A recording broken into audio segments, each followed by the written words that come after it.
Jornal da Manhã.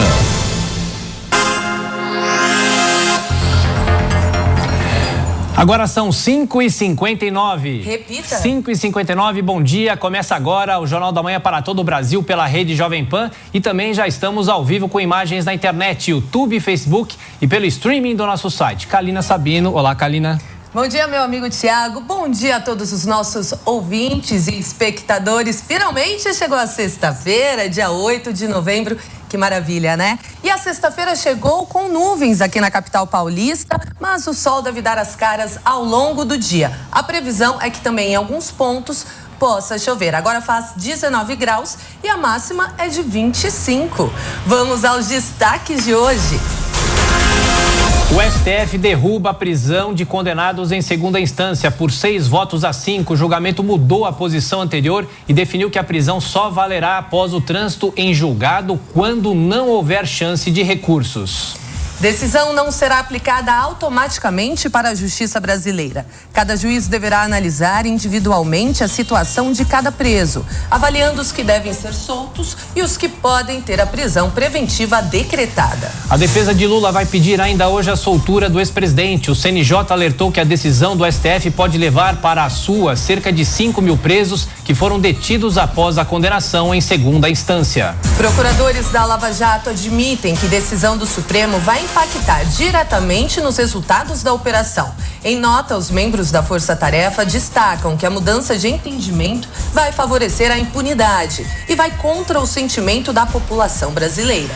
Parlamentares cogitam propor PEC para liberar a prisão de condenados em segunda instância, mas enfrentam resistência dos presidentes da Câmara e do Senado. Rodrigo Maia afirmou que não se deve enfrentar o Supremo e Davi Alcolumbre já avisou que não pretende colocar uma proposta do tipo em votação. Presidente eleito da Argentina comemora mudanças de entendimento do STF no Brasil. Pelo Twitter, Alberto Fernandes exaltou a decisão do Supremo e cobrou a libertação do ex-presidente Lula. Polícia Civil do Rio de Janeiro apreende todo o sistema de voz da portaria do condomínio onde vivem Jair Bolsonaro e Rony Lessa. Os investigadores querem saber quem autorizou a entrada de Elcio Queiroz, que foi preso junto com Lessa, acusado pela morte de Marielle Franco.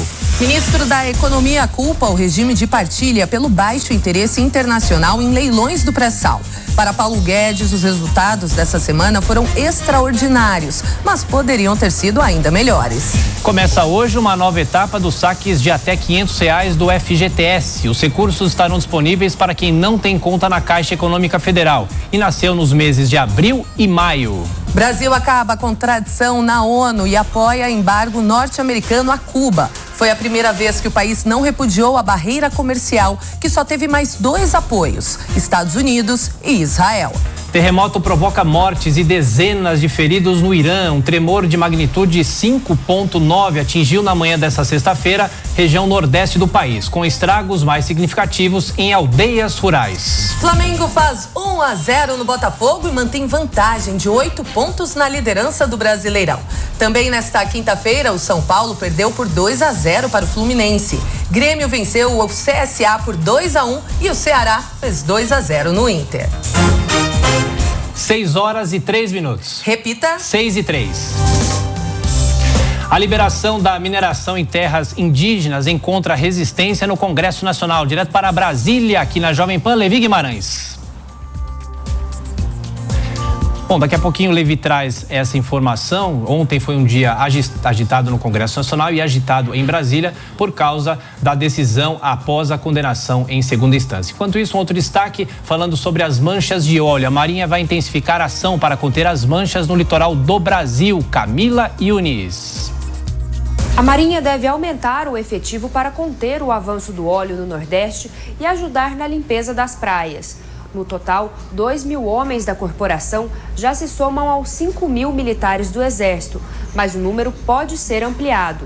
Um navio grego é o principal suspeito pelo derramamento do petróleo cru a cerca de 700 quilômetros da costa brasileira.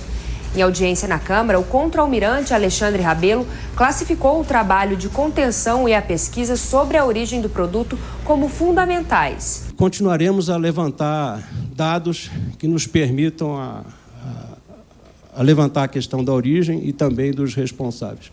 Navios de pesquisa da Marinha estão ajudando a modelar melhor essa questão aí da difusão da óleo pelas correntes marítimas.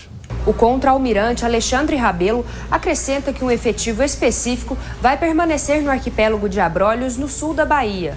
O secretário de Agricultura e Pesca do Ministério da Agricultura, Jorge Seife, promete ajuda aos profissionais do setor. Nós estamos, junto com outros ministérios, especialmente o Ministério da Cidadania, preparando uma medida provisória onde não só os pescadores que já recebem algum tipo de seguro-defeso, mas também, essencialmente, as marisqueiras e os catadores de caranguejo dos mangues serão contemplados com até, a princípio, com até 2 salários mínimos, um por mês, como já é previsto no seguro-defeso. O secretário Jorge Seife destaca que a lei atual do seguro-defeso é mais limitada do que uma medida provisória emergencial. O diretor da área ambiental do Ministério da Saúde, Marcos Vinícius Quito, informa que em Pernambuco a contaminação dos envolvidos na retirada do petróleo é mais aguda. A atividade de coleta do óleo na praia, feita no início, quando acometeu intensamente o estado de Pernambuco, as pessoas se mobilizaram em maior quantidade para procurar. E se expuseram mais, porque ainda era uma época que muitas orientações com relação ao uso de EPI ainda não estavam pacificadas. Então, pode ser uma situação. O diretor da área ambiental do Ministério da Saúde, Marcos Vinícius Quito, aponta que a pasta está ajudando agentes estaduais a atender pessoas contaminadas pelo óleo. O derramamento, que atingiu as praias de todos os 9 estados do Nordeste, é considerado o maior do gênero em extensão no país. Agora são 6h06. Repita. 6h06.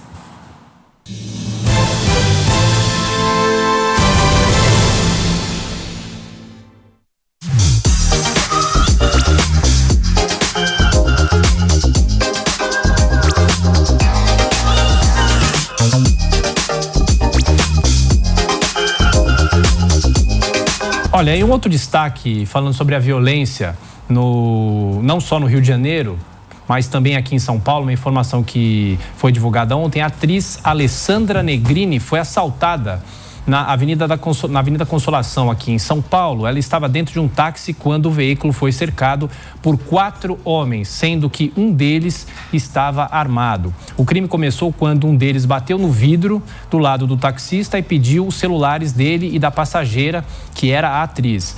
A atriz, inclusive, registrou o caso nesta quinta-feira. O assalto se deu nessa semana, mas o registro só foi feito ontem no 4º Distrito Policial da Consolação, que deve investigar o caso. Aos policiais, ela afirmou que não conseguiria fazer o reconhecimento dos assaltantes e que não teve prejuízo financeiro com o ocorrido, porque conseguiu desbloquear o chip do aparelho celular. Que bom, né? Agora são 6h11. Repita. 6h11. Jair Bolsonaro afirma que edições anteriores do Enem tinham mentiras sobre a ditadura militar. Em transmissão em redes sociais, o presidente cumprimentou o MEC e disse que não teve participação nenhuma na definição do tema da redação desse ano. Na prova do último domingo, os candidatos escreveram a respeito da democratização do acesso ao cinema no Brasil. Bolsonaro voltou a criticar a avaliação de 2018, que trouxe questão sobre a pajubá, variação da língua portuguesa usada pela comunidade LGBT e com status de dialeto. Tribunal Superior do Trabalho derruba acórdão que condenava banco a indenizar ex-gerente de investimentos demitida após fazer um relatório polêmico. Sinara Policarpo foi afastada em 2014 pelo Banco Santander após encaminhar relatório a clientes em que abordava riscos políticos. Alertava que havia riscos de piora do mercado caso a então presidente Dilma Rousseff, candidata à reeleição, subisse nas pesquisas eleitorais. O TRT de São Paulo havia fixado indenização por danos morais de R$450 mil. Novo relatório mostra calabouço da tortura e presos bebendo água na privada em presídios do Pará. O documento retrata maus-tratos praticados por agentes da Força Tarefa de Intervenção Penitenciária enviada ao Estado pelo Ministério da Justiça. Peritos do Mecanismo Nacional de Prevenção e Combate à Tortura acharam no Centro de Recuperação Prisional uma ala de isolamento e castigo, calabouço da tortura. A temperatura no local chegava aos 40 graus. Os detentos ficaram ficavam em meio ao esgoto e parte deles passou 17 dias bebendo água da privada. São 6h13. Repita. 6h13. A liberação da mineração em terras indígenas encontra resistência no Congresso. Levi Guimarães. O presidente da Câmara, Rodrigo Maia, criticou o projeto que o governo pode enviar ao Congresso para legalizar a mineração em terras indígenas. Mais cedo, em entrevista à Globo News, ele disse que arquivaria qualquer projeto do tipo. Depois, após um evento na Câmara dos Deputados, classificou o tema como complexo e indicou que, para ele, o momento não é adequado para discutir a matéria. Quer fazer o debate, quer que o parlamento seja a casa do debate, que é a casa da sociedade, estamos abertos para isso. Agora, um projeto de lei dessa forma, sem um maior diálogo, sabemos que é um tema muito polêmico, muito difícil, no momento que o Brasil está sendo tão criticado no exterior sobre a questão do meio ambiente, vamos tomar cuidado. O ministro de Minas e Energia, Bento Albuquerque, confirmou que pretende enviar nos próximos 15 dias uma proposta que regulariza a atividade em terras indígenas. Ele argumenta que isso já é previsto pela Constituição a partir de uma regulamentação e nega que a prática agrida o meio ambiente. Na visão de Rodrigo Maia, a prioridade para o governo deveria ser impedir a atividade ilegal. Depois que nós cumprimos a nossa parte como Estado, que é fiscalizar e combater o ilegal, vamos discutir se há espaço ou não e em que condições para avançar nesse debate que o ministro Bento entende como relevante. A liberação do garimpo e da mineração em terras indígenas foi uma promessa de campanha do presidente Jair Bolsonaro. Nesta semana, ele já disse a garimpeiros em frente ao Palácio da Alvorada que vai rever a queima de maquinários em fiscalizações. De Brasília, Levi Guimarães. Adolescente é condenado pela morte da menina Raíssa Eloá aqui em São Paulo. Destaque na reportagem de Matheus Meirelles. A Justiça de São Paulo condenou o adolescente de 12 anos pelo assassinato e estupro de Raíssa Eloá, de 9 anos. O corpo da Raíssa foi encontrado amarrado em uma árvore no Parque Anhanguera, na zona norte da capital paulista, no dia 29 de setembro. Horas antes, câmeras de segurança flagraram Raíssa caminhando de mãos dadas com o menor, depois de sair de uma festa escolar. O adolescente foi acusado pelo Ministério Público por homicídio qualificado, morte por asfixia, uso de recurso que dificultou a defesa da vítima, ocultação de crime antecedente e feminicídio. Na sentença, o juiz José Souza Neto, da Primeira Vara Especial de Infância e da Juventude de São Paulo, determinou que o menor permaneça internado em unidade da Fundação Casa. O Estatuto da Criança e do Adolescente estabelece que a internação de menores pode durar no máximo 3 anos. Porém, a manutenção da medida socioeducativa deve ser reavaliada a cada 6 meses. De acordo com a decisão da Justiça, o jovem de 12 anos ficará apreendido por tempo indeterminado. Agora o Neofeed na PAN com Carlos Sambrana. Bom dia, equipe, ouvintes e espectadores da Jovem Pan. E os europeus estão querendo acabar com a hegemonia de Visa e Mastercard no mercado de meios de pagamento lá no velho continente.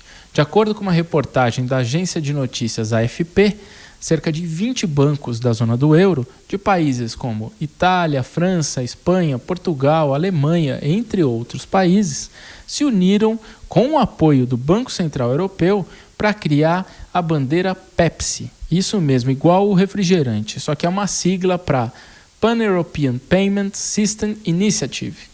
Essa bandeira seria criada muito mais com objetivos políticos do que concorrenciais. Os europeus se preocupam com a interferência de governos em empresas que dominam seus mercados.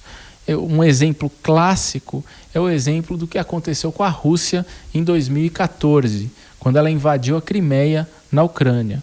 Ela sofreu sanções por parte do governo americano e teve de criar o seu próprio sistema de meios de pagamento, a sua própria bandeira, que foi o MIR, hoje aceito em 7 países. A China também preocupa muito os europeus. O avanço dos chineses, que tem um know-how muito grande nessa área, e empresas com poder enorme, como Alipay, WeChat e a UnionPay, que tem mais de 3,5 bilhões de usuários. Os europeus se preocupam de ficarem isolados. Os americanos com um sistema global e os chineses avançando. E os europeus sem nenhum sistema que possa fazer frente a esses dois modelos. Isso não é novidade lá na Europa. Eles fizeram isso também no mercado de geolocalização. Criaram uma alternativa ao GPS, que é um sistema americano. Eles criaram o Galileu em 2016, que ainda está em fase teste, já sendo usado por algumas pessoas na Europa e por algumas empresas, mas ainda não é definitivo esse sistema que seria lançado em 2020. O desafio dos europeus, principalmente no sistema financeiro, com a criação dessa nova bandeira, é que é um investimento muito alto para conseguir ganhar mercado e fazer frente às empresas que já estão estabelecidas. E a gente vai assistir aqui a essa guerra, quase uma guerra fria no mercado financeiro. Bom, pessoal, é isso aí e até amanhã com o Neofeed na Pan. Jornal da Manhã, 6h19. Repita. 6h19.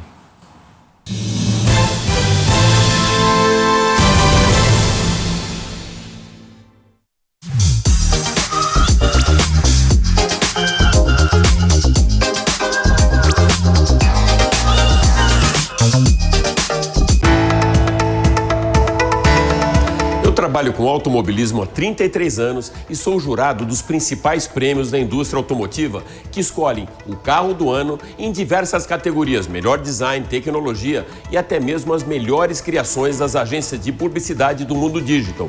Em uma época que se fala muito em disrupturas e transformação digital, a Jovem Pan está totalmente alinhada com essa nova era do jornalismo, com grandes diferenciais na sua maneira de comunicar e de informar com imparcialidade a notícia, com conteúdo de altíssima qualidade em diversas plataformas. A Rádio Jovem Pan é pioneira nas transmissões em vídeo, uma rádio que virou TV. Com muito orgulho faço parte desse Dream Team que já é finalista do Prêmio Caboré. Estamos bem perto da linha de chegada na categoria Produção de Conteúdo para subirmos no ponto mais alto do pódio do maior prêmio da publicidade nacional. Conto com você, nós queremos o Caboré aqui em casa.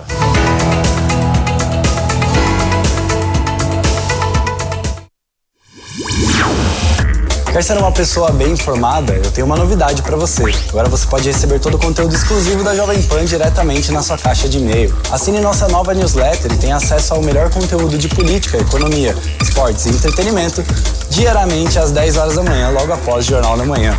Para se inscrever é fácil. Acesse jp.com.br/cadastro e informe seu e-mail. Veja como é fácil ser uma pessoa bem informada.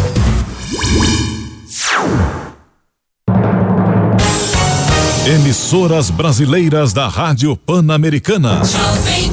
Jovem Pan São Paulo, AM ZYK 521, 620 kHz, FM 100,9 MHz. Jovem Pan News Brasília, ZYH 709, 750 kHz. Jovem Pan News São José do Rio Preto, ZYK 664, 900 kHz. Jovem Pan News Águas Lindas de Goiás, ZYR 232, 107,9 MHz e mais 80 afiliadas em todo o país. Você também pode ouvir a Jovem Pan no seu smartphone ou tablet, através do aplicativo para iOS, Android e Windows Phone. Ou pelo portal jovempan.com.br. Jovem Pan, a rádio do Brasil.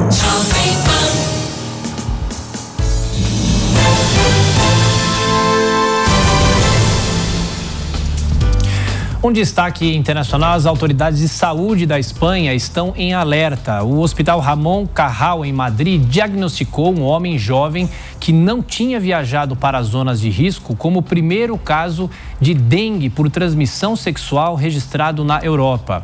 Segundo as fontes do estabelecimento de saúde, e esse é o primeiro caso de transmissão sexual autóctone na Espanha e na Europa. Só existe um caso similar em todo o mundo, que foi registrado na Coreia do Sul, e o primeiro entre um casal do mesmo sexo, segundo os relatos. O caso foi notificado no fim de setembro no mesmo hospital, mas só ganhou proporções ontem com a divulgação pela imprensa espanhola. O parceiro sexual do paciente era um homem que tinha viajado recentemente para Cuba e para a República Dominicana, no Caribe. Ambos tiveram relações sexuais sem proteção no começo de setembro, motivo pelo qual foram analisadas amostras de sêmen que deram resultado positivo, segundo os médicos. Agora, 6h23. Repita. 6h23. Mudanças na aposentadoria dos militares avançam no Congresso. Antônio Maldonado. O projeto, que traz novas regras previdenciárias para policiais militares, bombeiros e as Forças Armadas, começará a ser analisado pelo Senado nos próximos dias. A proposta foi aprovada em caráter conclusivo pela Comissão Especial da Câmara, o que dispensa a análise do plenário. Alguns parlamentares, no entanto, tentaram fazer com que o projeto tivesse que passar pelo crivo de todos os deputados, mas o requerimento acabou rejeitado. É o caso, por exemplo, do deputado do Partido Novo, Thiago Mitrô, que argumenta que a Comissão Especial era composta majoritariamente por deputados ligados às carreiras beneficiadas. Ele lembrou que, em contrapartida ao endurecimento das regras previdenciárias, o projeto garante a reestruturação das carreiras dos militares, o que gerará um impacto fiscal considerável. Só o adicional de habilitação previsto nesse projeto de lei aumenta os custos da União em 7 bilhões de reais por ano. A mesma proporção da economia gerada por uma medida tão controversa quanto a redução de carga horária dos servidores. A oposição queria que o projeto passasse pelo crivo do plenário da Câmara antes de seguir para o Senado, mas por outro motivo. Enquanto o Partido Novo pretendia aumentar a economia com a reforma, o deputado Glauber Braga, do PSOL, queria mudar o texto para evitar prejuízos a praças e militares menos graduados, o que aumentaria o custo da reestruturação das carreiras. Nós não podemos permitir que o governo Bolsonaro dê mais de 50% de aumento para os oficiais e retire, inclusive, tenha decréscimo para alguns das bases das Forças Armadas. Os deputados rejeitaram o requerimento e concordaram que o projeto seguisse direto para o Senado por temer que o custo das mudanças que poderiam ser feitas pelo plenário prejudicasse outras categorias. É o que mostra o deputado pedetista Pompeu de Matos. A minha preocupação é o desarranjo. A minha preocupação é a demora. Que esse projeto fique aqui, não avance e nós não possamos chegar no Senado e ter esse projeto aprovado e sancionado este ano para virar lei e dar uma resposta aos militares das Forças Armadas, aos militares das polícias militares e aos militares dos bombeiros militares. De maneira geral, a partir da aprovação do projeto, policial, bombeiro ou militar só poderá se aposentar após 35 anos de trabalho, sendo pelo menos 25 deles em alguma dessas corporações. A remuneração será igual ao último salário e sofrerá os mesmos reajustes aplicados aos ativos. O Ministério da Economia estima que o saldo entre a economia com a reforma e o custo com a reestruturação das carreiras seja de cerca de 10 bilhões e meio de reais ao longo dos próximos 10 anos. Já a reforma da Previdência dos Civis, que já foi aprovada e será promulgada na próxima terça-feira, economizará mais de 800 bilhões de reais no mesmo período. De Brasília, Antônio Maldonado. De olho no relógio, são 6h26. Repita. 6h26. Michel Temer e Gedel Vieira Lima negam ter pressionado Marcelo Calero a liberar obra de edifício em Salvador. As declarações do ex-presidente e do ex-ministro da Secretaria de Governo foram dadas nesta quinta-feira em depoimento à Polícia Federal. Em novembro de 2016, eles foram acusados pelo ex-ministro da Cultura de tê-lo pressionado a liberar a obra embargada pelo IPAM. O motivo seria porque Gedel havia comprado um apartamento no empreendimento e o impasse levou à demissão de Calero, abrindo uma crise no governo. João de Deus sofre a primeira condenação na justiça desde que foi preso suspeito de abusar de mulheres. O médium, que segue detido em Goiás, foi condenado a 4 anos de regime de prisão em regime aberto por posse ilegal de arma de fogo. A mulher dele, Ana Keila Teixeira, também era ré na mesma ação, mas foi considerada inocente. João de Deus ainda responde a processos por crimes sexuais praticados contra várias vítimas, além de falsidade ideológica e corrupção de testemunhas.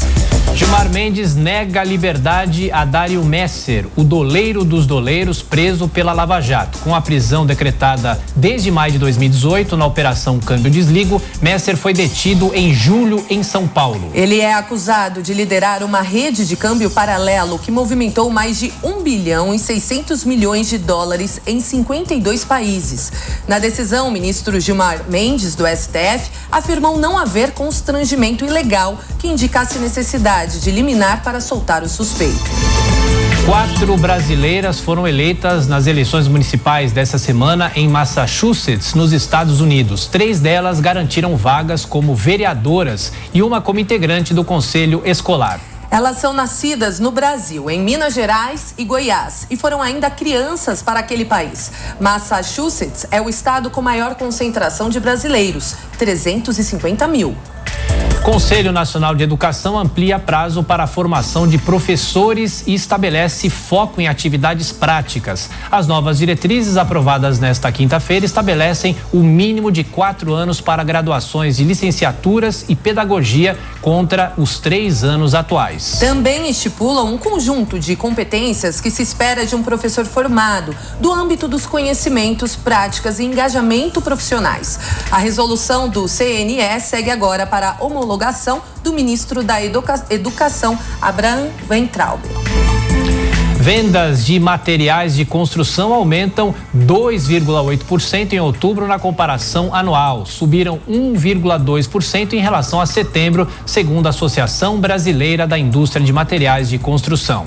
A Abramat destaca que as vendas foram puxadas por materiais de acabamento que cresceram nas 2 bases comparativas. A entidade mantém a expectativa de crescimento setorial de 1,5% neste ano. Agora são 6h30. Repita. 6h30 em São Paulo. Planalto já estuda mudanças em futuros leilões de petróleo. Direto para Brasília, destaque de Luciana Verdolim.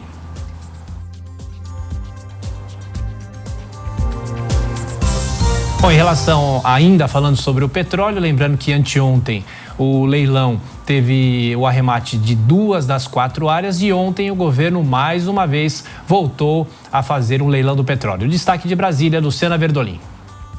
Apesar das críticas ao leilão da chamada seção onerosa do pré-sal, que tem sido classificado como uma derrota, o presidente Jair Bolsonaro mantém o discurso otimista.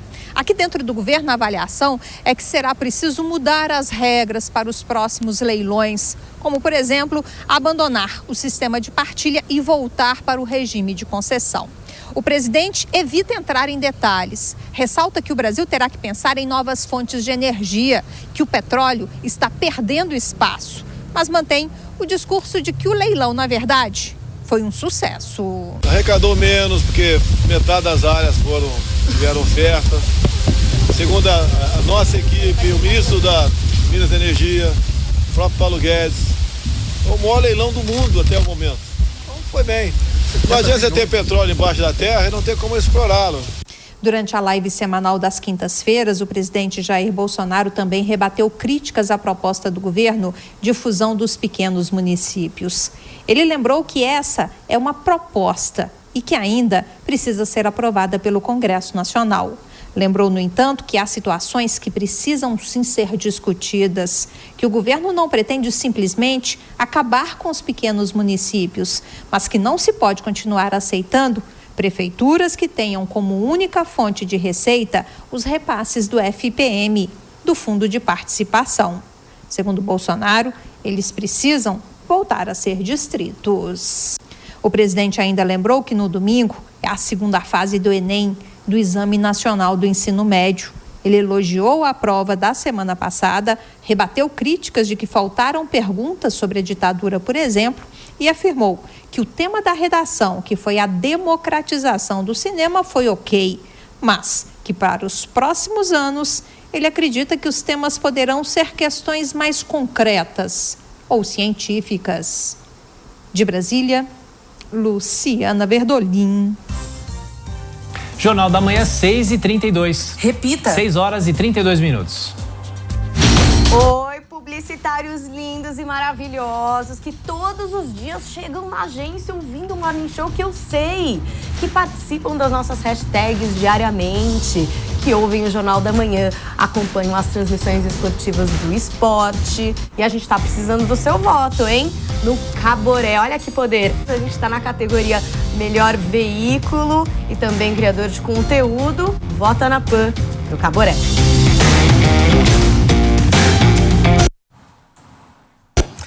E o presidente da França, Emmanuel Macron, deu uma declaração polêmica. Ele disse que vê a Europa na beira do precipício. Mais informações sobre isso diretamente de Londres, com Ulisses Neto.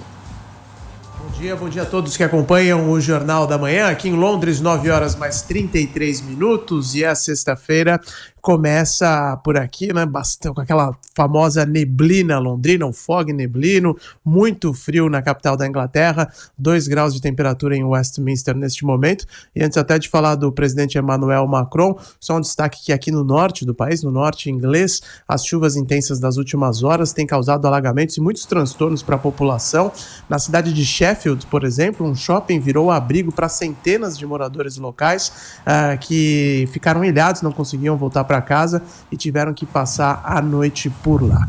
Agora o destaque, como a gente comentou, é a entrevista com tom apocalíptico dada pelo presidente da França, Emmanuel Macron, para a revista inglesa The Economist. Emmanuel Macron acredita que a Europa está à beira de um precipício e precisa reagir urgentemente. Os desafios do continente vão muito além do Brexit, que deve ser concluído no ano que vem, depois de uma condução bastante traumática.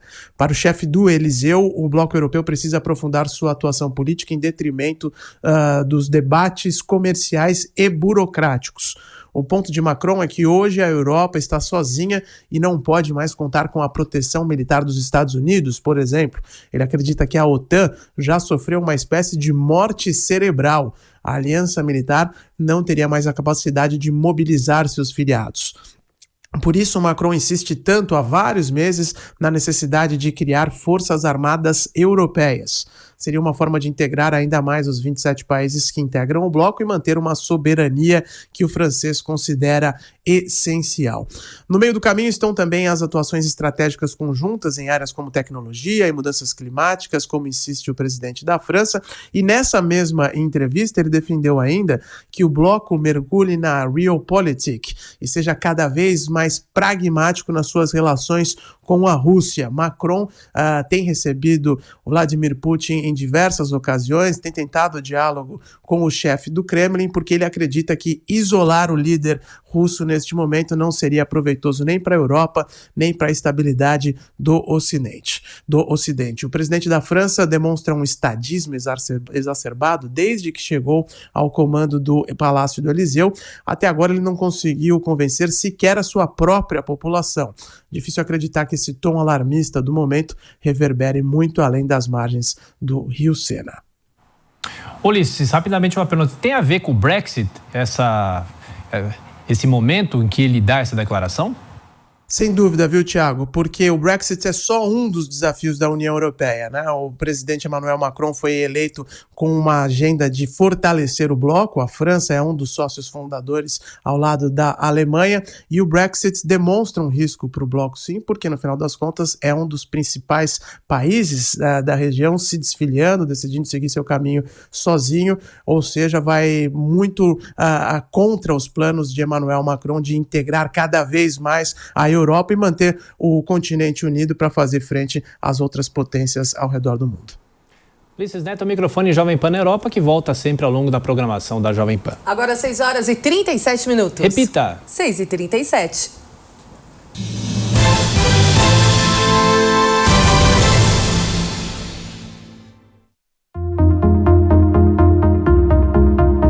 A Jovem Pan concorre ao Prêmio Caboré 2019 porque, além da excelência no entretenimento e nos esportes, conquistou a credibilidade com uma equipe de jornalismo que separa, de um lado, a informação e a notícia transmitidas com imparcialidade pelos repórteres, do outro, as análises e opiniões da nossa equipe plural de comentaristas de maior influência no debate público nacional. Nossos jornais e programas de discussão e entrevistas promovem o diálogo entre os brasileiros e repercutem diariamente em todo o Brasil.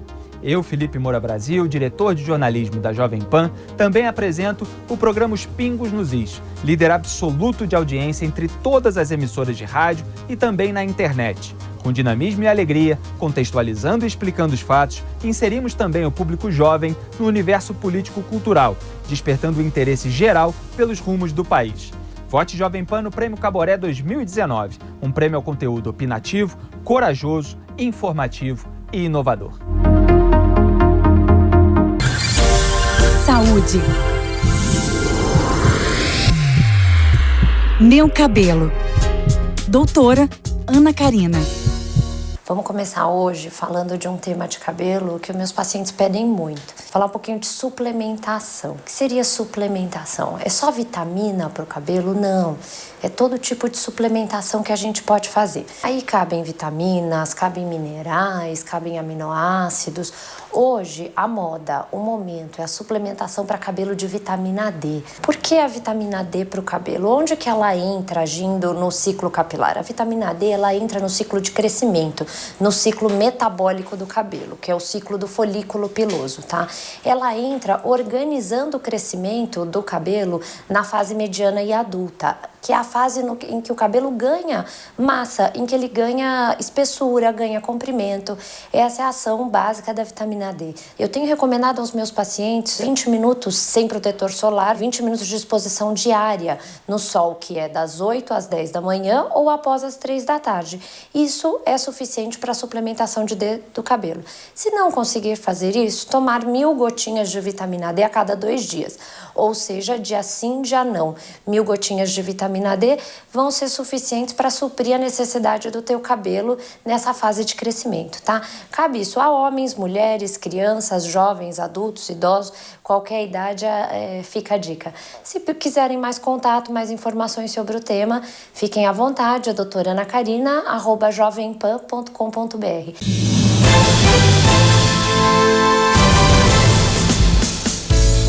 Destaque internacional aqui no Jornal da Manhã, ao menos 5 pessoas morreram e outras 120 ficaram feridas em um terremoto de 5,9 graus de magnitude que sacudiu nesta sexta-feira a região noroeste do Irã. O epicentro foi situado a cerca de 60 quilômetros da cidade de Rastru, na província do Azerbaijão Oriental. E o tremor se deu por volta de 2h30 da madrugada, horário local, 8 horas da noite ainda de ontem, de Brasília. O Serviço Geológico emitiu um alerta para mencionar que provavelmente se registrará um número significativo de vítimas e danos potencialmente generalizados. Mas até agora, as autoridades do país não deram nenhuma informação nesse sentido depois desse terremoto que sacudiu o Irã nesta sexta-feira, segundo as autoridades. Agora 6 horas e 41 minutos. Repita. 6h41. A polícia avança em investigação sobre depoimento de porteiro no caso Marielle. Rodrigo Viga. A polícia do Rio de Janeiro recolheu mídias do sistema de áudio do interfone do condomínio onde o PM da reserva Rony Lessa, acusado de matar a vereadora Marielle Franco em março do ano passado, tem uma casa. Coincidentemente, o presidente da República, Jair Bolsonaro, também tem uma casa neste mesmo condomínio. O objetivo da ação da polícia é analisar as conversas para checar o movimento de entrada e saída do condomínio. No dia 14 de março do ano passado, segundo as investigações da Polícia Fluminense, o ex-PM Elcio de Queiroz foi até o condomínio Vivendas da Barra se encontrar com Rony Lessa. E Lessa teria dado autorização para que Queiroz entrasse no conjunto de casas. Foi aí que teve toda aquela confusão, já desfeita, diga-se de passagem, envolvendo a citação do nome do presidente Jair Bolsonaro. Um porteiro, não se sabe por que motivo, teria citado o nome do presidente da República em depoimentos dados à Polícia Fluminense no âmbito das investigações do caso Marielle Franco. Agora, o porteiro já está sendo até investigado pela Polícia Federal, que a pedido do Ministério Público Federal abriu na última quarta-feira um inquérito para apurar supostas fraudes, delitos e irregularidades cometidos no depoimento do porteiro do condomínio Vivendas da Barra. Ele, inclusive, está sendo investigado pelos crimes de calúnia e difamação contra o presidente Bolsonaro. Do Rio de Janeiro, Rodrigo Viega. O Brasil apoia os Estados Unidos e vota contra Cuba na ONU. Destaque de Renan Porto. Pela primeira vez, o Brasil votou a favor na ONU da manutenção do embargo econômico, comercial e financeiro imposto a Cuba pelos americanos. A delegação brasileira na Assembleia Geral se uniu aos Estados Unidos e a Israel. Já 187 países votaram pela retirada das sanções. Colômbia e Ucrânia optaram pela abstenção e a Moldávia optou por não exercer o direito ao voto. Há 28 anos, a Assembleia Geral aprova anualmente uma resolução que pede o fim do embargo à ilha comunista, que vigora desde 1962, ainda no contexto da Guerra Fria. Em 2016, diante de um estreitamento entre o governo de Barack Obama e os cubanos, os Estados Unidos se abstiveram da votação pela primeira vez. O governo de Donald Trump iniciou um distanciamento do governo de Cuba e uma retomada da postura histórica de oposição à Havana. Durante a reunião na sede da ONU em Nova York, o ministro das Relações Exteriores de Cuba, Bruno Rodrigues Parilla, afirmou que o presidente americano persegue os cubanos com o objetivo de acabar com o abastecimento de combustível no país. Pedir o abastecimento de combustível a nosso país. A embaixadora americana na ONU, Kelly Craft, afirmou que Cuba é uma contribuidora ativa para a instabilidade regional, que os governantes do país não se responsabilizam pelos seus atos. Its leaders will not hold themselves to account. O ministro brasileiro das Relações Exteriores, Ernesto Araújo, afirmou no Twitter que o regime cubano destruiu a liberdade do próprio povo, executou milhares de pessoas e criou um sistema econômico de miséria. Ele ainda disse que Cuba seria o principal alicerce do regime de Nicolás Maduro na Venezuela e estaria por trás de toda a opressão e tortura que acontece na região. O chanceler reforçou que o Brasil votou a favor da verdade e que é preciso deixar de bajular Cuba. A votação na ONU tem peso político, mas só o Congresso dos Estados Unidos pode revogar o embargo. E agora são 6 horas e 45 minutos. Repita. 6h45.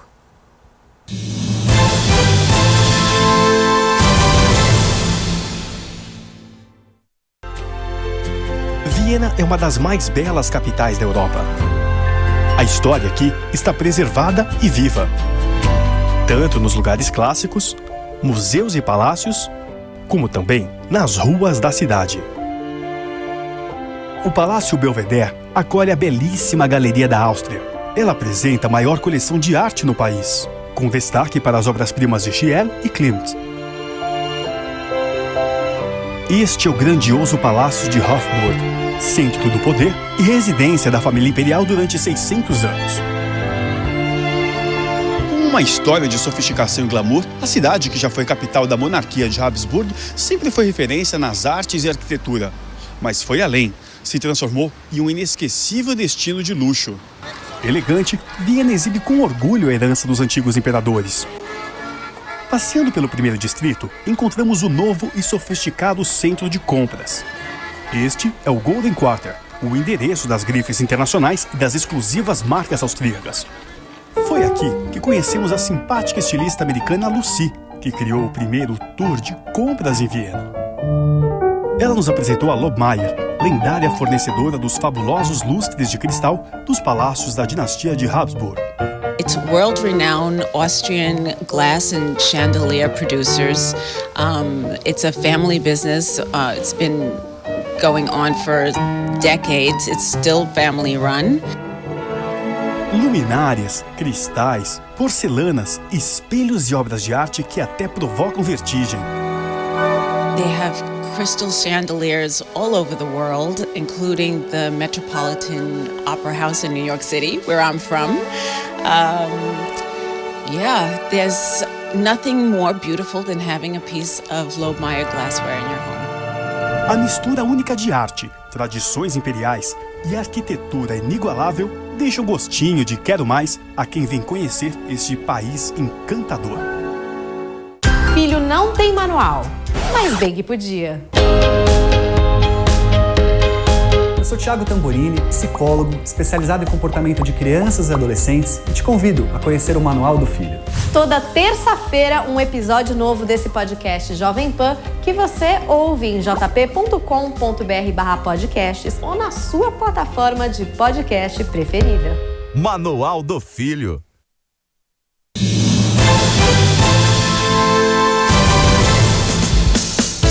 Um destaque da maior cidade do país: 3 mulheres que trabalham com o ator Felipe Tito foram agredidas por um motorista de aplicativo no começo da noite desta quinta-feira aqui em São Paulo. Uma delas relatou que a agressão ocorreu após elas reclamarem que o homem estava dirigindo de forma perigosa durante o trajeto entre o bairro de Pinheiros, na zona oeste aqui da capital, e o complexo Expo Imigrantes, na zona sul.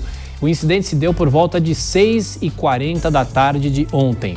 A assessora Jéssica Varrasquim Caetano levou um soco no rosto e foi internada em hospital aqui de São Paulo com fratura no nariz e seria operada, ou pelo menos há a previsão de que ela seja operada na manhã de hoje, mas ainda não há qualquer tipo de informação nesse sentido. Uma outra assessora, Elaine Mello, sofreu arranhões no peito e também nos braços, de acordo com o boletim de ocorrência da Polícia de São Paulo. O motorista teria avançado com o carro contra uma advogada que ficou com ferimentos nos pés. Após passar por atendimento médico, ela foi liberada. As informações constam no boletim de ocorrência que foi feito na zona oeste de São Paulo. Agora são 6h49. Repita. 6h49. E aí, neste momento, a gente vai falar do assunto que está em pauta no Brasil e provocando muita polêmica. O STF abre caminho para a libertação de condenados em segunda instância. A reportagem de Afonso Marangoni.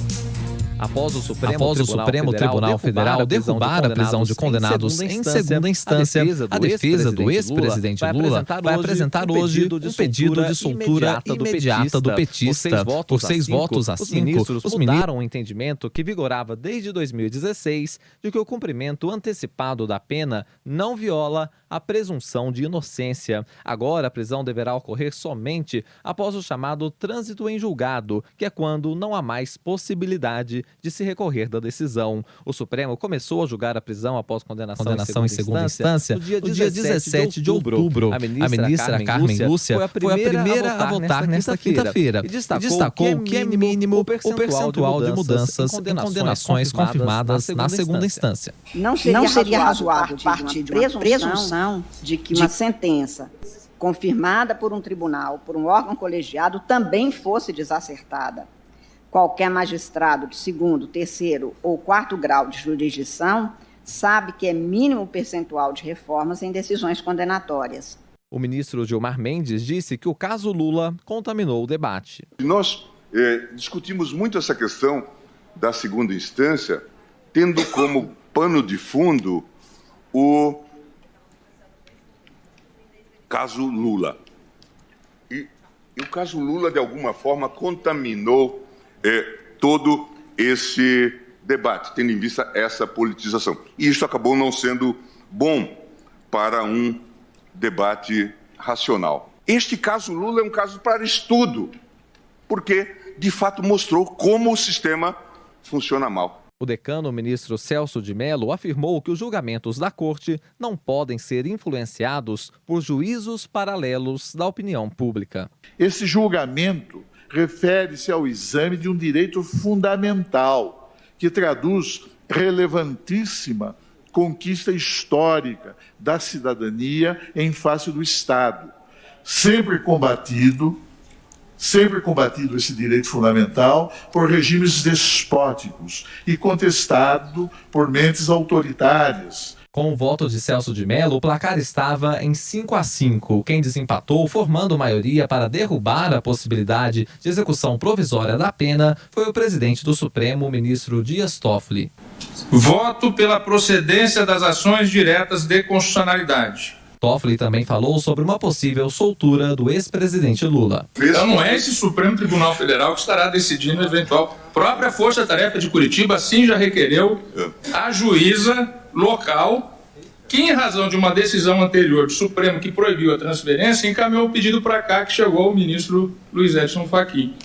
Mas é um pedido do Ministério Público, que ele saia do regime fechado. Logo após a sessão, Toffoli disse que o Congresso Nacional tem autonomia para alterar o marco para o início da execução da pena, desde que respeitada a presunção de inocência. E eu deixei bem claro no meu voto, que foi o último voto no sentido da procedência, que o parlamento pode alterar esse dispositivo. Essa é a posição, então o parlamento tem autonomia para dizer esse momento de eventual prisão em razão de condenação. O presidente do Supremo afirmou que não haverá liberação automática de presos em segunda instância e que cada juiz deve analisar cada caso, podendo decretar a preventiva e manter o réu preso se os requisitos forem atendidos. O ex-ministro da Justiça do governo Dilma Rousseff, José Eduardo Cardoso, acompanhou a sessão e disse que os advogados com clientes presos em segunda instância agora vão tomar as medidas cabíveis. As defesas vão ter que solicitar e os tribunais, diante da falta de pressupostos para manter a prisão, determinarão uma soltura. Agora, se houver algum caso em que é possível ter prisão preventiva, coisa assim, então o Ministério Público pedirá a manutenção da prisão e, evidentemente, se a pessoa está presa sem que existam condições para a prisão preventiva e essa decisão atinge a sua situação, a meu ver, tem que ser praticamente imediata. Segundo o Conselho Nacional de Justiça, cerca de 5.000 presos podem ser beneficiados pela mudança de entendimento do Supremo. Entre eles estão, além de Lula, o ex-ministro da Casa Civil, José Dirceu, e o ex-presidente da Câmara dos Deputados, Eduardo Cunha. Os advogados de Lula disseram que o novo entendimento da Corte reforça que o ex-presidente está preso há 579 dias, injustamente e de forma incompatível com a lei. Em nota, a Força-Tarefa da Lava Jato no Paraná afirmou que a decisão do Supremo deve ser respeitada, mas como todo ato judicial, pode ser objeto de debate e discussão. Segundo os procuradores, a decisão de reversão da possibilidade de prisão em segunda instância está em dissonância com o sentimento de repúdio à impunidade e com o combate à corrupção, prioridades do país. Agora são 6h54, 2 SAP dos destaques internacionais. Uma brasileira e o bebê dela foram encontrados mortos dentro de casa na cidade de Diemen, na Holanda. De acordo com o irmão da vítima, a família foi informada do caso no dia 18 de outubro, mas essa história vem a público apenas hoje. Patrícia de Oliveira Santos, de 32 anos, que é de Fortaleza, no Ceará, tinha um relacionamento de 3 anos com o holandês, identificado apenas como Denis, de 48 anos. O namorado vinha da Holanda, frequentemente para ver a moça, e geralmente passava cerca de 3 meses com ela na casa da família e ia embora. Em uma dessas temporadas juntos, Patrícia acabou engravidando e ele decidiu mandar as passagens aéreas para a mulher ir vê-lo. E segundo as informações, ela estava grávida de 8 meses. A brasileira embarcou para Amsterdã no dia 28 de setembro, deixando 2 outros filhos pequenos, e um de 8 e outro de 9 anos, e segundo a família, ela mantinha contato todos os dias e relatava que tudo estava bem, mas aí, segundo as informações, ela foi para a Europa e acabou sendo assassinada. Um outro destaque, um estudante que no fim de semana passado foi encontrado gravemente ferido após um protesto em Hong Kong, morreu na manhã desta sexta-feira. Ele deu entrada na emergência já inconsciente na madrugada da última segunda-feira, após violentos incidentes entre policiais e manifestantes em um distrito do país. E o movimento de protestos que abala Hong Kong há 5 meses convocou para esta sexta-feira vigílias em memória desse estudante que morreu, em consequência dos ferimentos sofridos em uma queda durante os confrontos com os policiais. Agora 6h56, Jornal da Manhã.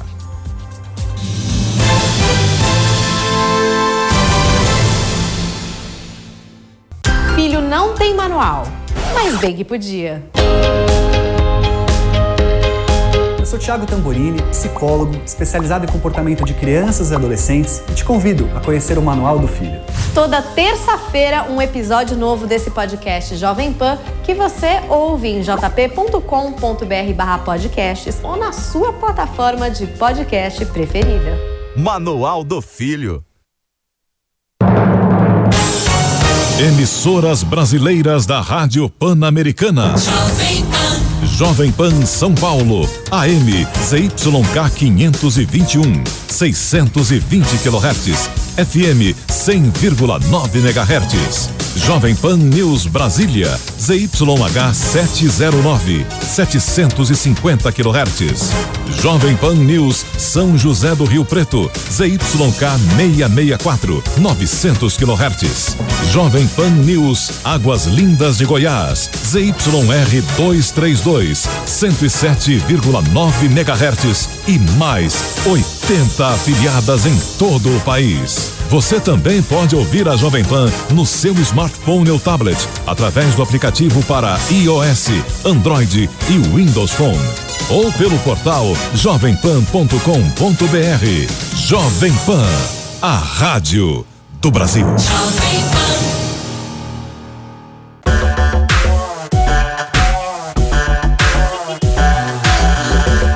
A Jovem Pan merece ganhar o prêmio Caboré porque nós conseguimos acessar todas as plataformas digitais. Quer melhor do que isso?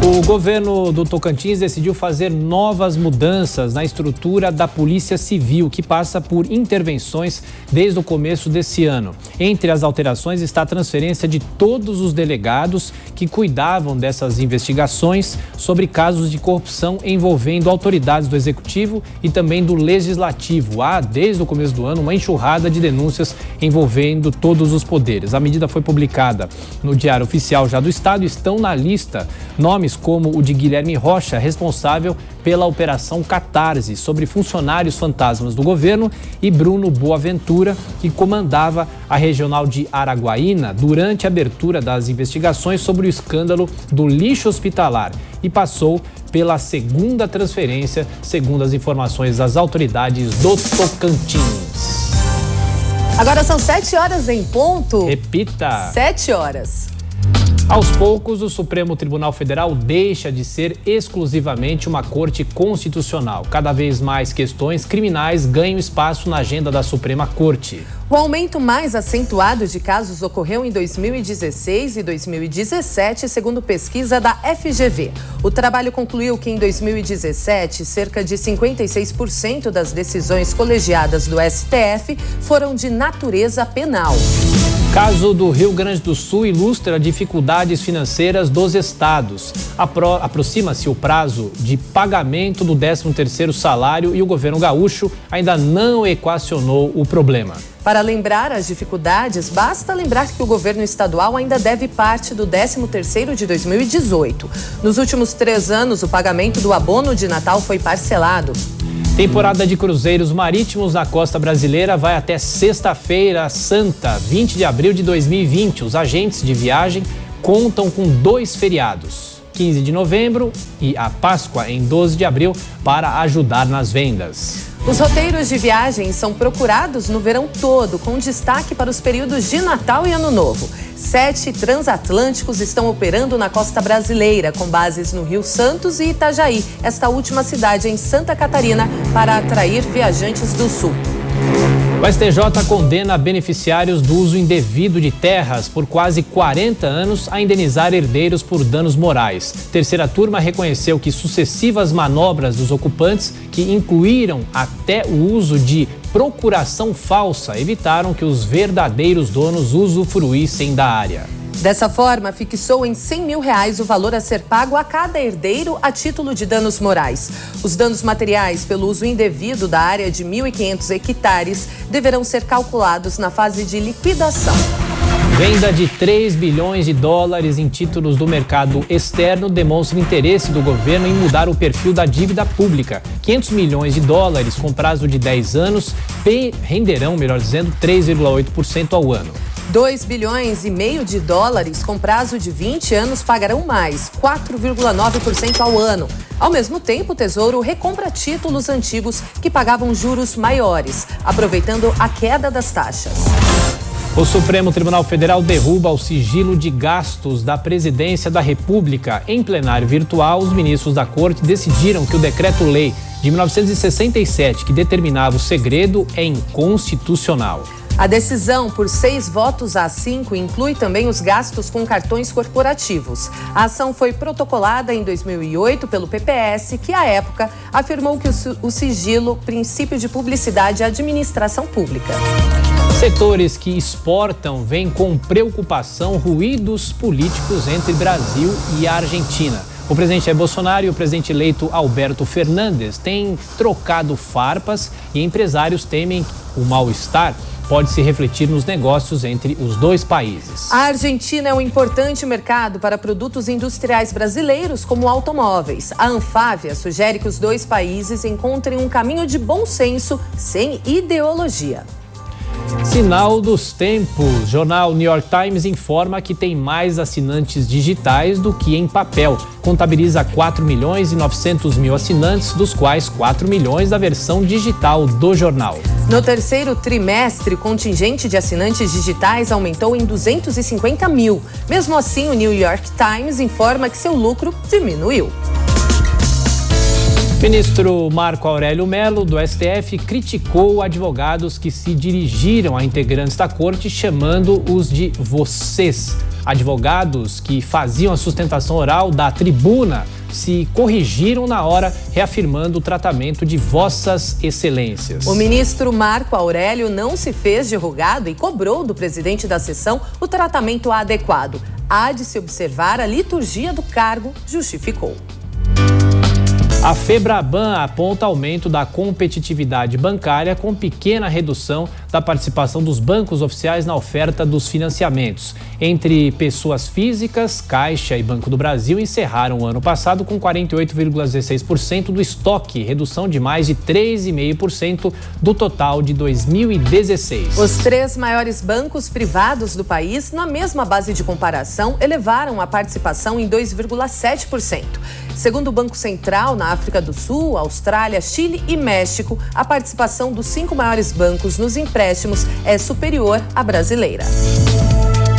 A Associação Brasileira de Bebidas quer incentivar a reciclagem de garrafas de vidro. Ressalta que, apesar de serem vistas como vilãs do meio ambiente, quando descartadas incorretamente, são 100% recicláveis. A Abrage observa que a reciclagem evita a retirada de matéria-prima da natureza. Além disso, permite economizar energia e reduzir o lançamento de gás carbono na atmosfera. Tribunal Superior do Trabalho considera inverossímil a alegação de carreteiro de que trabalhava 18 horas por dia e pleiteava o pagamento de horas extras. Aplicou o princípio da razoabilidade e fixou a jornada em 12 horas, como havia sido estabelecido na condenação da JBS pela Justiça Trabalhista de primeiro grau. O TRT de Mato Grosso tinha reconhecido a alegação do motorista. E determinou o pagamento das 945 horas extras alegadas, representando um custo de R$28 mil. Agora são 7 horas e 6 minutos. Repita. 7 e 6. Em destaque, a previsão do tempo para todo o Brasil, chegando Desirê Brant.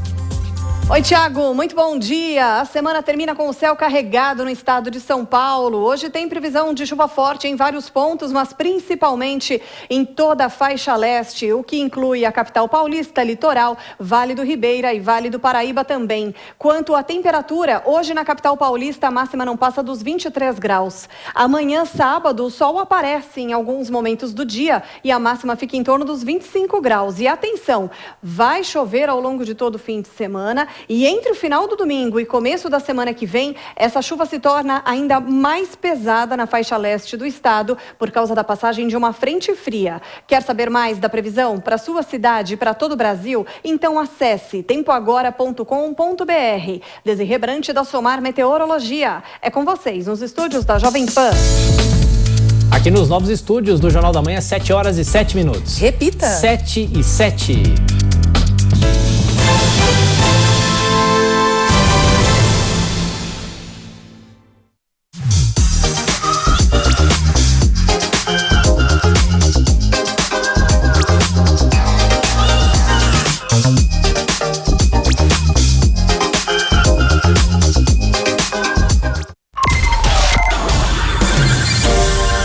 saúde. Minuto do Coração. Dr. Kalil. A incidência de infarto em mulher é maior após a menopausa, pois no período fértil ou pré-menopausa, os hormônios, o estrógeno protege. O que causa o estrógeno? Uma proteção natural, vasodilata as artérias, elas ficam mais largas e reduz o risco de ter obstrução, placa de gordura nas artérias. Perdendo essa proteção na menopausa, a incidência de infarto na mulher aumenta. E o que fazer? Adianta repor hormônio? Se os níveis de hormônio na circulação forem baixos, há um benefício sim, principalmente no período pré-menopausa, se os hormônios fossem baixos. Então a mulher pode repor hormônio? Pode sim. Aumenta o risco de doença cardiovascular, que é o mito que se tinha? Não, quando os níveis estão baixos. E até um benefício, a mulher que tem níveis de hormônio baixos na pré-menopausa se beneficiam muito com a reposição hormonal, reduzindo o risco de doenças cardiovasculares. Durante a menopausa, pode-se repor hormônio? Sim, quando os níveis estão baixos. Não adianta ter a ideia de que, como você tinha uma proteção hormonal antes da menopausa, ficar tomando hormônio sem precisar no período pós-menopausa, que inclusive aumenta o risco de doença. Minuto do Coração. Dr. Kalil. Emissoras brasileiras da Rádio Pan-Americana.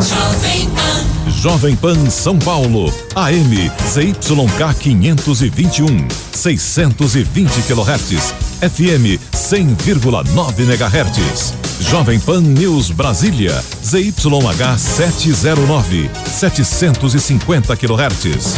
Jovem Pan News São José do Rio Preto, ZYK 664, 900 kHz.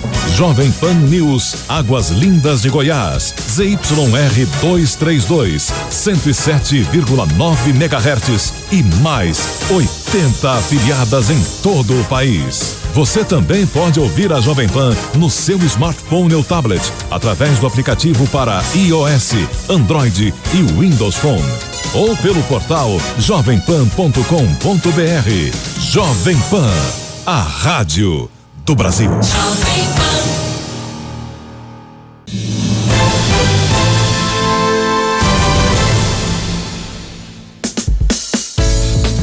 E a gente volta ao vivo com o Jornal da Manhã aqui da Jovem Pan, agora às 7h10. Repita. 7h10. E o governo federal deve anunciar na terça-feira a proposta de reforma administrativa. Vamos com a Luciana Verdolim de Brasília. O governo decidiu deixar para a semana que vem a apresentação da chamada reforma administrativa. A proposta, que já enfrenta resistência, principalmente por parte dos servidores, prevê a possibilidade, por exemplo, de redução da carga horária com redução de salários, o que hoje só é permitido quando é do interesse do funcionário. Regras diferenciadas para a contratação e para a garantia da chamada estabilidade. Os salários iniciais também deverão ser menores. O presidente Jair Bolsonaro explica que a ideia é encaminhar a proposta na terça-feira da semana que vem. Até lá, a recomendação para a equipe econômica é que tudo seja novamente avaliado, até para evitar polêmicas desnecessárias. Pedimos mais uma semana, foi muita boa notícia essa semana, mais uma semana. Até que tem que mandá-la para lá com a menor quantidade possível de arestas. Às vezes comete um equívoco. O que eu falo da equipe econômica? 10 para economia para eles.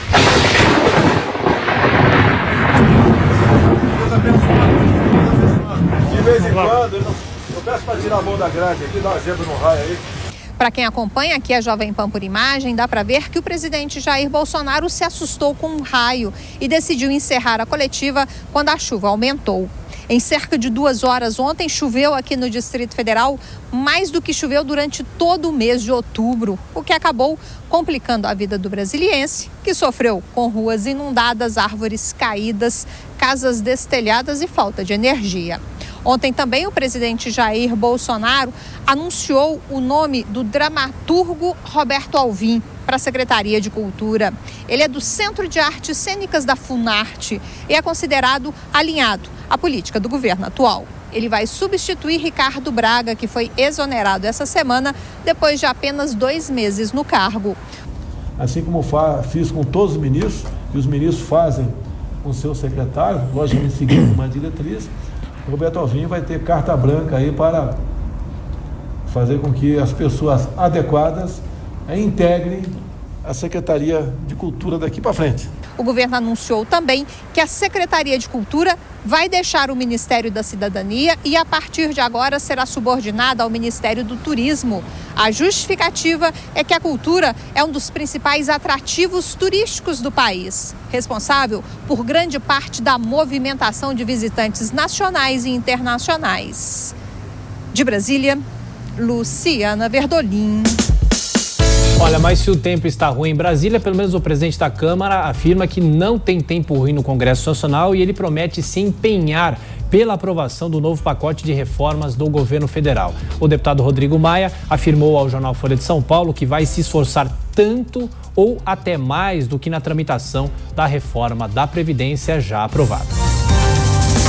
Senadores discutem regras para os esportes eletrônicos. Reportagem de Vitor Brown. Especialistas em esportes eletrônicos e representantes de empresas estiveram no Senado nesta quinta-feira para debater o projeto de lei que tenta regulamentar o setor.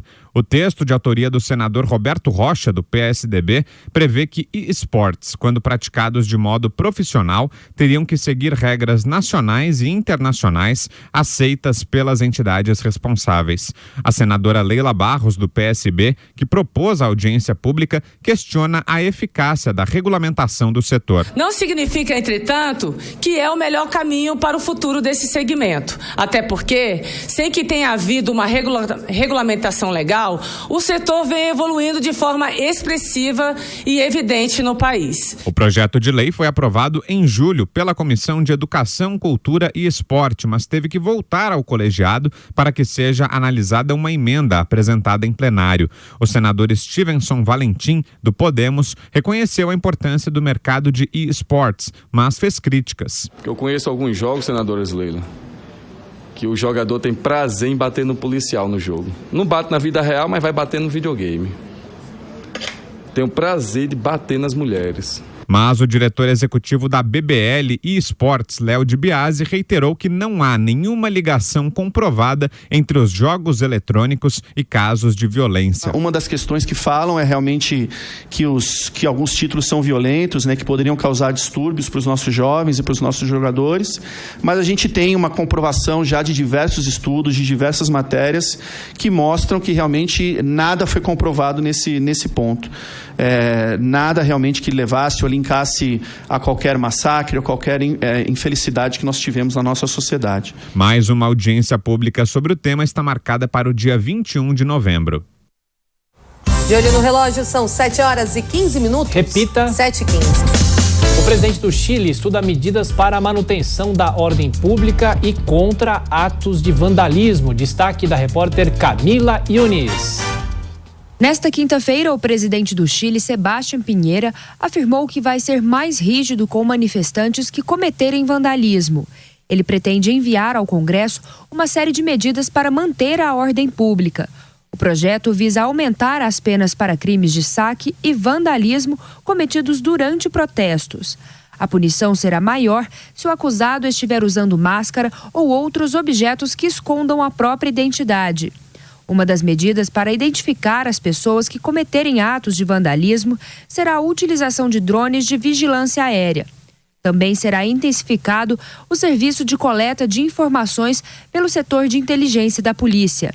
Sebastián Piñera afirmou ainda que as propostas são uma forma de manter a segurança do país. Controlar e resguardar o ordem público e proteger a segurança cidadana. Nas últimas semanas, manifestantes incendiaram prédios, picharam edifícios e saquearam supermercados. O Chile vive a terceira semana consecutiva de intensos protestos, os maiores desde o fim da ditadura de Augusto Pinochet em 1990. A forma com que as forças de segurança do país têm reprimido as manifestações ganhou repercussão nos últimos dias. Os protestos já registraram 20 mortes, cerca de 7.000 pessoas detidas e mais de 1.400 feridas. Aqui na Jovem Pan, 7h17. Repita. 7h17.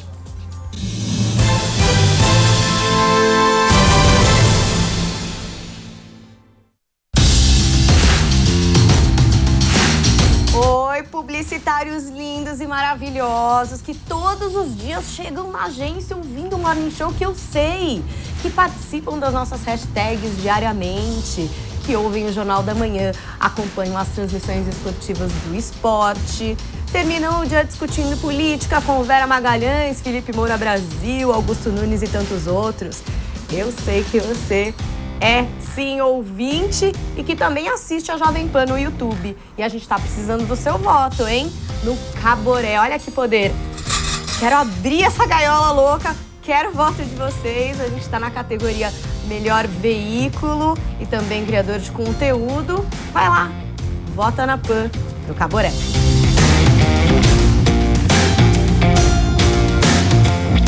O consumidor, quando ele contrata um serviço, quando ele conserta um produto, ele tem direito a um orçamento prévio. Se esse orçamento não é realizado e se o serviço é prestado sem a concordância do consumidor, o artigo 39, parágrafo único, equipara esse serviço que o consumidor não contratou à amostra grátis. Significa que o consumidor não vai precisar pagar por ele. Mas, feito o orçamento, esse orçamento é submetido à aprovação do consumidor. Quando o consumidor aprova,